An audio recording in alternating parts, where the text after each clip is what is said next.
maybe a show of hands or just a rally of the eyes. It seems common to have friends with whom you wish you would spend more time, that every time you see them, you think, I'd like to see this person more often, and then it never happens. Right? Common experience? So I was just such a friend yesterday, African-American man who's a senior leader at an academic institution, and we got to telling stories of subtle and implicit racism. He had some good ones, and I told one I just remembered from my high school football team. Shocking as it may be that I played high school football. So towards the end of the freshman season, our coach, who was a screamer, was giving out sort of impromptu superlatives. And I remember because I got most improved. It really is just a nice way of saying, you stank when you got here. And we were a suburban Boston school, which meant we were part of a legacy of a busing institution. So we had some African-American students from the city who were part of our community. And one, Carlton, was on the team. And the coach said, "You're the most athletic." And even at 14, I knew that Carlton was far from the best player on the team. He was really right in the middle of quality of players on the team. And I don't know if I clocked it then, but it was so clearly racism. Maybe not explicit, maybe this coach would have not said so explicitly or understood himself to be a racist, but there are understandings and biases that pervade us at all times. Towards the end of this sermon, I'm going to come clean about one that I've been reckoning with in my own self, but I want to take a detour first.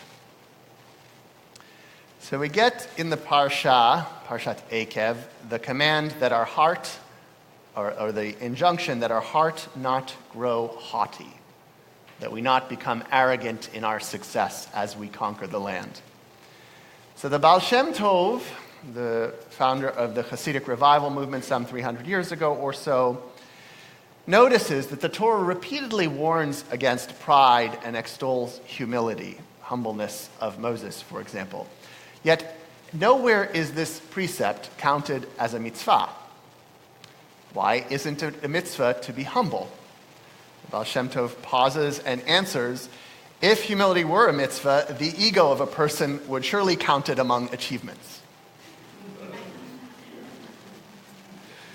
As I think it was Henny Youngman who said, sincerity is the most important thing. If you can fake that, you've got it made.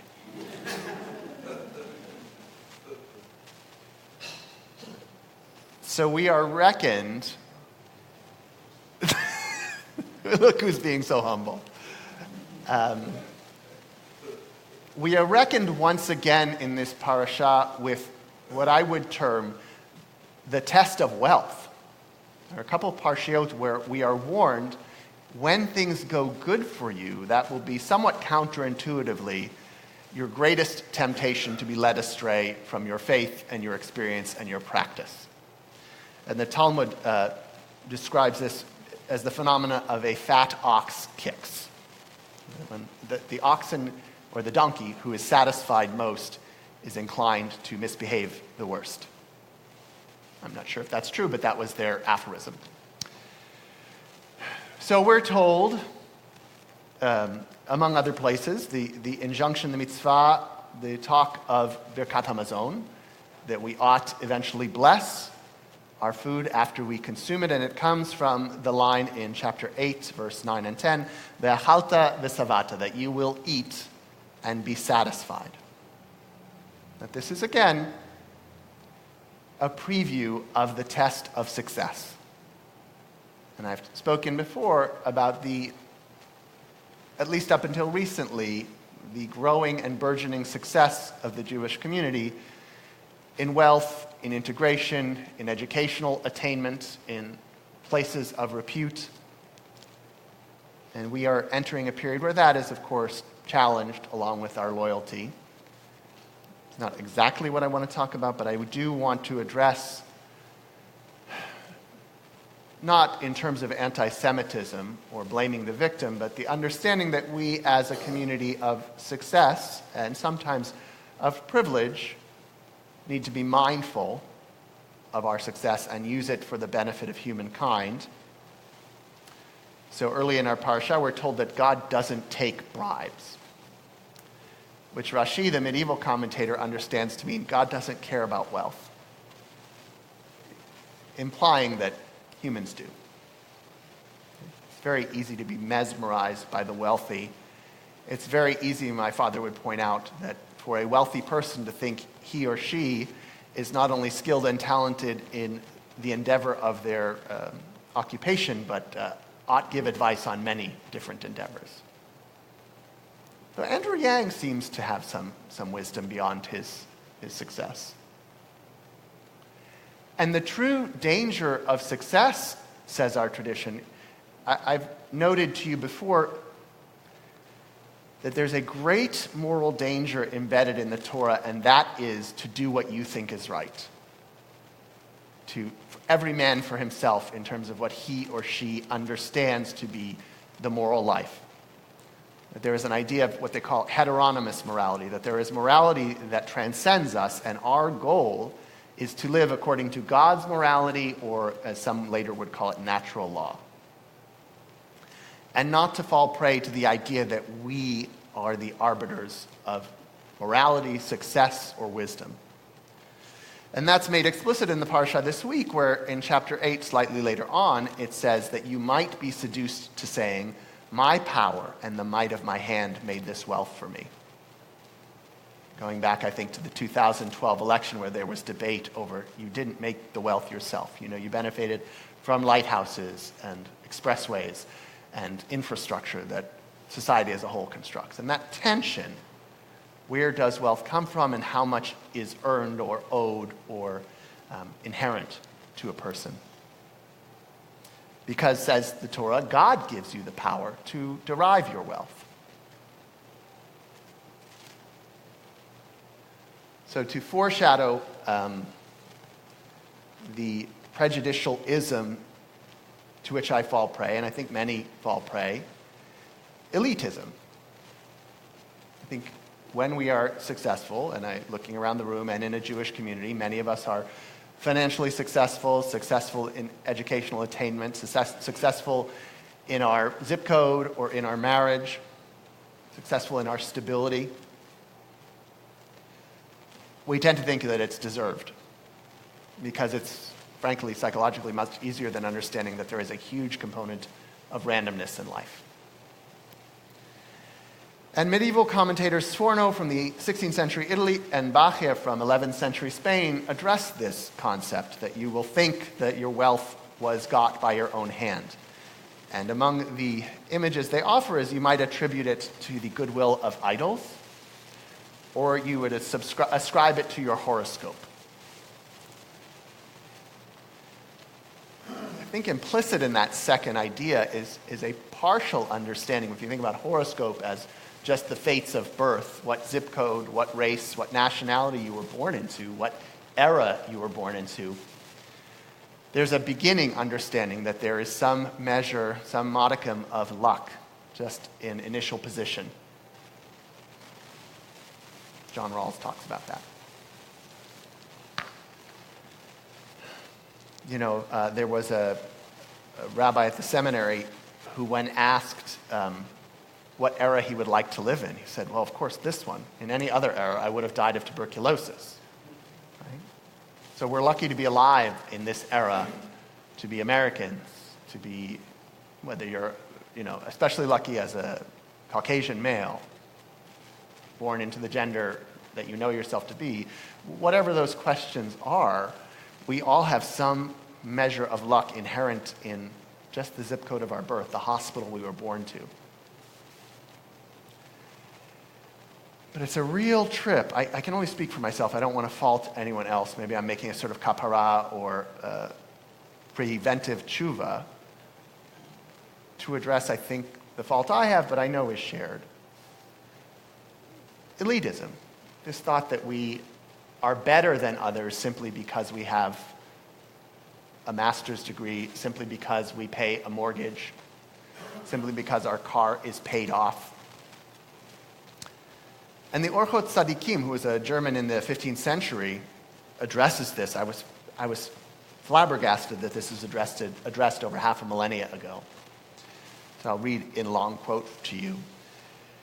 There's a type that mocks the words of people, for he holds them in contempt because they did not prosper in money matters or in attainment of honor, and he makes fun of the poor. We know this to be true to our age. Not that he accuses them of any defect necessarily, they are simply despicable to his eyes, and this comes about because of arrogance, or at times because the scoffer has ease and too much pleasure, the trial of success. One who laughs at a poor person because she or he is poor does so because it seems to him that the one is poor because of a lack of wisdom, while he himself is rich because of his wisdom. And then says, my power and the might of my hand got me this wealth.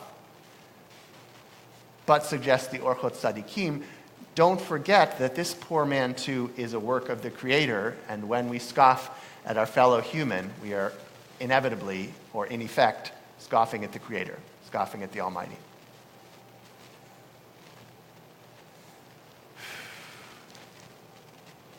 In this era, this busy era, this eventful era of rising anti-Semitism, increasingly pervasive racism,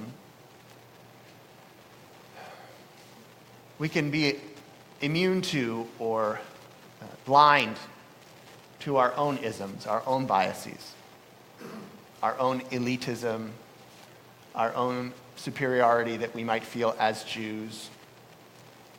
It's dangerous. There's always pitfalls. And we ought not to think ourselves immune from scoffing at a person who is rural or has not received an associate's degree, different looking than us, speak a different language, speak a different accent. I will tell you,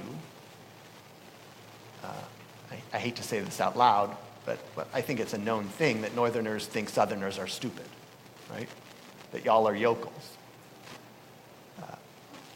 Bull hockey. I can think of two people who are through and through Southerners in my sphere of influence, and one of them is a brilliant attorney, and the other, despite not having much formal education, knows things that I don't even know how to look up, and makes jokes so quickly and so wittily that I'm dazzled by his intellect on a regular basis. We misapprehend or underestimate others at our peril.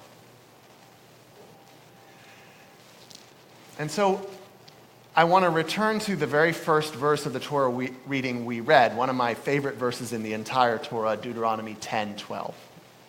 So it presages the verse from Micah that you should walk humbly with your God. So the Akedat Yitzhak, I think writing probably 100 to 200 years ago, thinks again of this issue of the potential, the elitist potential that you might think you are deserving of all that you have.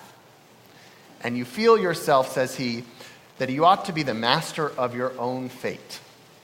And so God enjoins us at the very beginning of this parasha, at the very beginning of our reading, that is, V'ata Yisrael, Adonai Elohecha shoel mimach, ki im lere'a et Adonai Elohecha lalechet b'chol drachav, u'la'ava oto, u'la'avod et Adonai Elohecha b'chol levavcha u'b'chol nafshecha.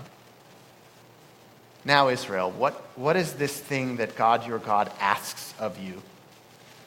Simply to revere God, to walk in God's ways, and to love God, serving God with all your heart and spirit.